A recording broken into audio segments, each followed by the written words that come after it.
Assalamualaikum warahmatullahi wabarakatuh. Selamat malam, salam sejahtera untuk kita semua. Salam merayu, salam untuk saudaraku semua yang ada di dalam maupun yang di luar negeri. Semoga berbahagia. Yang sakit mudah-mudahan cepat sembuh, yang bekerja mendapat rezeki yang berkah, amin. Rakyat kita, rakyat Indonesia butuh pemimpin yang tepat, butuh pemimpin yang benar, yang dekat dengan rakyat, yang paham hati rakyat, yang tahu kebutuhan rakyat, yang mau bekerja keras untuk rakyat, bukan rutinitas hanya duduk di istana dan lalu menggunting pita. Ini adalah bahasa dari Pak Jokowi, sering disampaikan. Oke, kalau kita sudah sepakat tentang pentingnya keberlanjutan dan perbaikan, kita harus terus maju ke depan. Indonesia harus jadi lebih baik. Kalau kita semua, mayoritas dari kita sudah setuju dengan arah berkelanjutan dan perbaikan, ini pertanyaan berikutnya: siapakah yang sanggup menjalankan berkelanjutan melakukan perbaikan tersebut? Dan Pak Jokowi sudah menjalankan tugas dengan sangat baik. Walaupun ada kekurangan sana sini, semua belum sempurna, tapi harus kita akui bahwa kalau Pak Jokowi sudah menjalankan tugasnya sebagai presiden dengan sangat baik, banyak kemajuan di sana sini ya.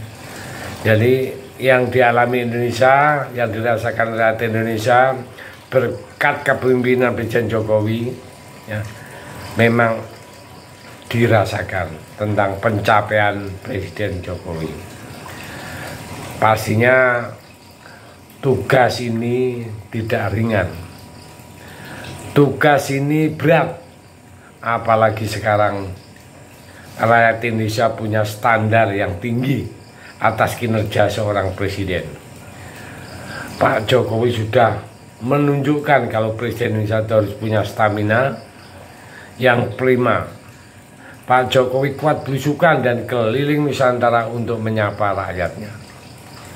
Seraya mengecek hasil-hasil pembangunan di lapangan, Pak Jokowi sendiri sudah berpesan, pilihlah calon presiden yang kuat turun ke lapangan.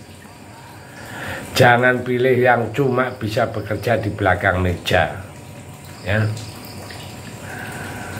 Lalu pesan Pak Jokowi, pilih capres yang punya keberanian nyata, punya keberanian melawan asing, punya keberanian melawan oligarki yang bersekutu dengan asing. Dan yang terpenting, pastinya pilihlah capres yang merakyat, yang paham keresahan rakyat, yang berasal dari rakyat sebagaimana dirinya.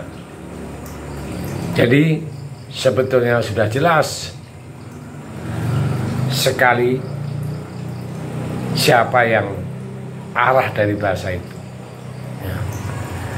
Siapa yang dimaksud dengan Pak Jokowi itu sudah jelas. Pastinya orang tersebut bukan Pak Anies yang malah mengusung tema perubahan dan mau membongkar habis pencapaian Pak Jokowi ya. Pastinya orang tersebut bukan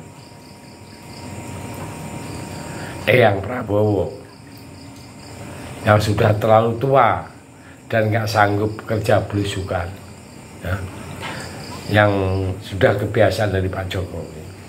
Pak Prabowo adalah cerminan pemimpin yang di belakang meja, yang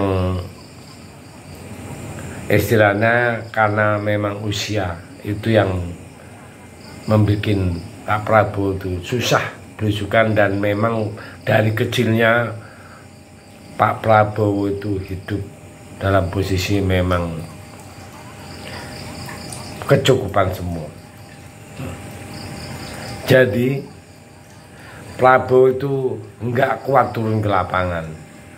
Prabowo itu nggak sanggup mengecek langsung hasil pembangunan di lapangan, sudah pasti Prabowo sama sekali nggak sanggup bekerja seperti Pak Jokowi. Kenapa? Ya karena memang itu tuntutan alam. Kalau usia sudah jangankan di atas 70, di atas 60 saja itu sudah sangat berat sekali ya. Nah itu udah jelas ya. Jadi kita semua sudah tahu arahnya, walaupun kita nggak sebut namanya pun saya pikir kita semua sudah tahu arahnya kemana. Yang jelas semua yang disampaikan oleh Pak Jokowi adalah pasangan itu adalah Gama. Kenapa? Ganjar itu semua ya, belusukan oke, lapangan oke, merakyat, fisik kuat, keberanian gak usah dilakukan. Tanyakan lagi. Sedangkan Pak Mahfud kita sudah tahu profesor masalah hukum. Disinilah letak agar supaya uang rakyat tidak digerogoti oleh para mafia-mafia atau tikus-tikusnya. Jadi kita sudah paham semua apa dan mengapa kita harus milih Gama. Ya karena tadi sudah diuraikan oleh Pak Jokowi, yang diingin Pak Jokowi ya. Jadi kita nggak usah berpikir mengandai-andai, nggak usah berpikir apa yang terjadi dengan survei, tapi berpikir kita fokus, kita harus bisa memenangkan Gama. Itu kuncinya. Kalau itu bisa tembus, berarti Indonesia tahun 2045 bisa dipastikan jadi negara maju. Indonesia emas di tahun 2045 yang sering didengung-dengung kita semua, yang dikomando oleh Pak Jokowi ya. Mari kita sama-sama, kita tinggal 45 hari lagi, tentukan pilihan dari sekarang agar supaya tidak menyesal di belakang. Oke, saya pikir itu mudah-mudahan hal ini bisa menjadi pedoman untuk kita semua. Sekian, merdeka.